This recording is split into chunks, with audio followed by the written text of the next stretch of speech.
How's it? I'm Christo. Welcome to Diamond Cornerstone, classic YouTube drill, like, subscribe, share. Okay, so there's a lot of stuff happening in the world. I'm personally of the opinion that it's because of how we think.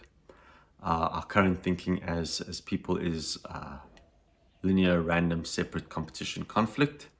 And the alternative is cyclical, integrated, systematic, promoting cooperation and mutual service.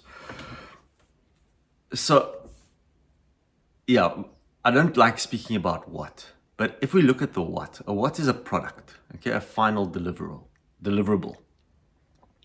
And in the South African milieu, we actually have 31 years of democratic rule, but it all comes back down to an animal farm. George Orwell wrote Animal Farm. I never understood why it was a prescribed work for me. I think 3 times, maybe 4 times in my formal education cycle, aka I had it at school, I think twice, and at varsity. At school 3 times and at varsity once. And what we've got right now is an animal farm where the pigs who took over the farm have actually evolved into being the source of the corruption they're just like humans. And George Orwell actually creates this metaphor of communistic, socialistic behavior, that the whole farm will be equal, but it's still run by the pigs, who is like a Politburo. And in South Africa, we had an animal farm under apartheid. It basically just evolved and evolved and evolved. Because if you look at apartheid and separate development, which is what it meant, it was designed by the British when we were still a union, but it was for the mines, to keep the Portuguese, respect how the Portuguese do it and how the French do it, and because when the mines opened, there was a gold rush, there was a diamond rush, and suddenly we had all these cultures mixing, and to keep management, they actually separated the people and said, hey, this town is yours, this area is yours. So the Afrikaans guys could do it their way, and the British could do it their way, and the Portuguese could do it their way, and the Italians could do it their way, and the different African tribes could do it their way. But then what they did is they actually made it policy then, and brought it into a separation between black and white. And then it got really bad, and because they were moving people, and it just got horrific. But, and don't get me wrong here, after the Second Anglo-Boer War, white South Africa was in a very bad state, okay, because it was, what the British did in that war was concentration. It was the first time concentration camps were introduced, and people died, okay, it was for women and children, okay, and they were running a scorched earth policy, so farms were being burnt. So by the time the war ended, these farmers had to go back to their farms and basically start again from nothing. And the government set up policies on how to empower. And now this is where it gets really funny, because I think it's on the shelf here.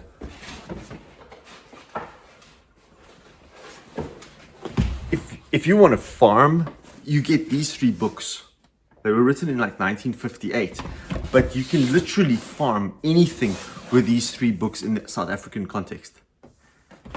Cattle, pigs, chickens, lamb, goats, it's in these books.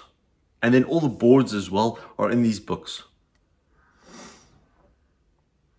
So besides the political system that was totally running on its own, it was still empowering, and it was writing books to empower farmers who were far out in the middle of the sticks.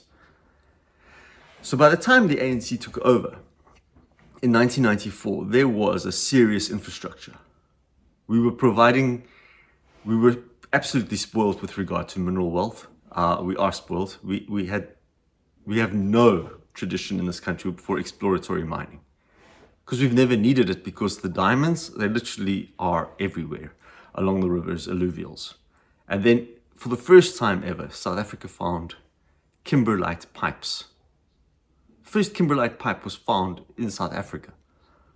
And that changed diamond mining overnight, so to say, because suddenly we could go down in these pipes and just crush the rock and out would fall diamonds. Okay, so South Africa has like several kimberlite pipes. The gold basin, Witwatersrand Gold Basin, it's not so much the quantity of, at least the quality of the gold, because it's only like 70%, but it was an ancient lake. So anywhere across 100 kilometers, you can sink a mine and find gold in the seams. So it's a little bit of an expensive process to get because it's like 70% gold. So you've got to do a lot of work to get the gold out of the silt or out of the rock. But it is the quantity of gold that is there.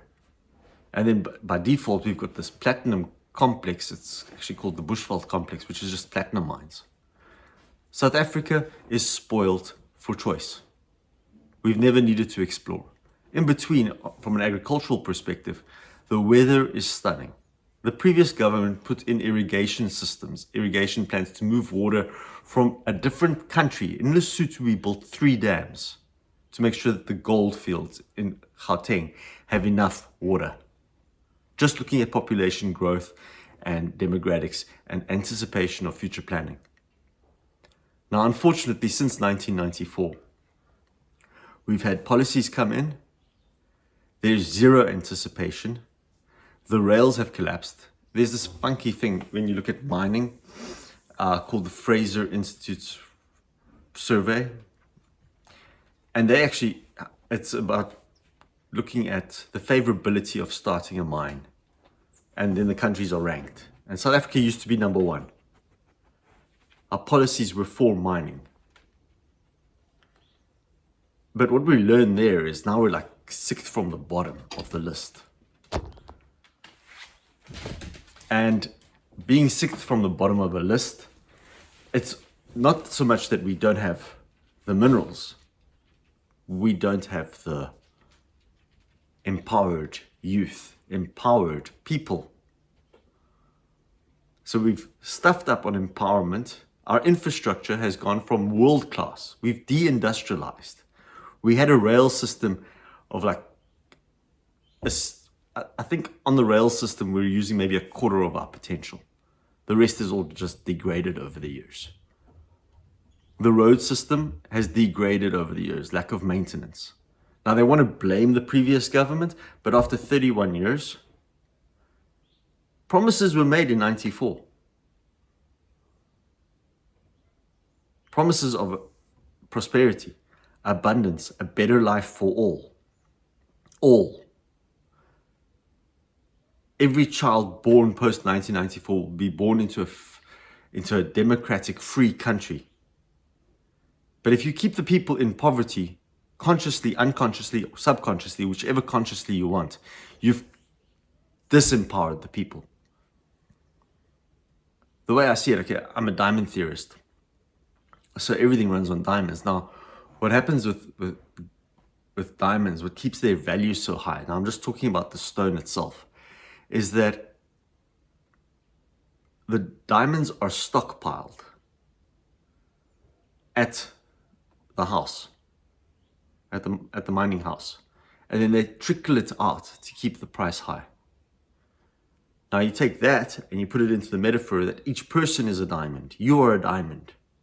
But if we don't cut and polish through purpose, partnership, potential, prosperity, praxis, if we don't, I love all these P's, if we don't polish the diamond, your diamond, to have purpose, to be partnered up with suppliers, customers, if we don't partner that up, then the government is stockpiling potential. But they're not developing the potential either. I love the metaphor.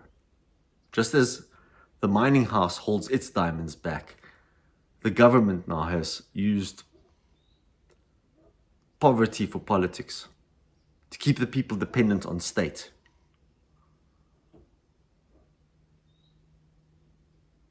It's pretty hectic if you think about it. If I keep the people disempowered, without vision, without commerce, without purpose, without partnership, and believe me, the potential is everywhere. Every single town can have an industry. Every town can be doing commerce with the next town, supply and demand. We don't have to create. There is demand for food. There is demand for housing. There will always be. It's Maslow's level 1. But once we've done all of that, then we can get to a nice point of actualization. And again, we've gone from a hierarchy to a diamond, a synarchy or a heterarchy. So we use the diamond as a model to change how we think from linear, random, separate competition, conflict, to something that promotes systematic, cyclical, systematic cooperation, mutual service. Yeah. How's it? Welcome to the new earth, where everybody can actually live in a point of abundance. We just need awareness, anticipation, abundance, and then adapt as new information joins the system.